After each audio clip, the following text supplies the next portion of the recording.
Right bulletin లో breaking news చూస్తున్నాం. Jamaat-e Islamic సంస్థపై 5 ఏళ్ల పాటు శ్రీనగర్లో నిషేధం విధించినట్లు కేంద్రం ప్రకటించింది. అలాగే 70 అకౌంట్లు 52 సీజ్ చేసినట్లు కేంద్రం ప్రకటించింది. అది బ్రేకింగ్ న్యూస్ లో చూస్తున్నాం. ఇక పూర్తి డీటెయిల్స్ మా ప్రతినిధి ఢిల్లీ నుండి తిరుపతి అందిస్తారు. తిరుపతి చెప్పండి. సాయిమాధవి ఇప్పటి వరకు సరిహద్దు ప్రాంతం పైన ఫోకస్ చేసింది. ప్రధానంగా అంతర్జాతీయ వేదికపై పాకిస్తాన్ ను ఎండగట్టే ప్రయత్నం చేసినటువంటి భారత్ ఆ దిశలో సక్సెస్ అయినటువంటి నేపథ్యంలో అంతర్గత భద్రత పైన కూడా తాజాగా కేంద్ర ప్రభుత్వం విస్తరించినట్టుగా తెలుస్తుంది.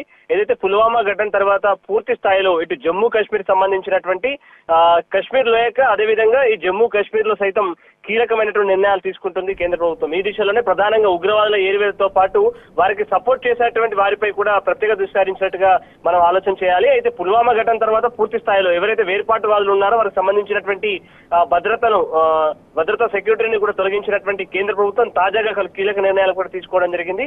ప్రధానంగా ఈ పుల్వామా ఘటన తర్వాత ఎన్ఐఏ అనేకమైనటువంటి వారికి సంబంధించినటువంటి సోదాల్లో మాత్రం కీలక అంశాలను ప్రస్తావించడం జరిగింది. ఏదైతే ఉగ్రవాదులకు ఇటు అంతర్గతం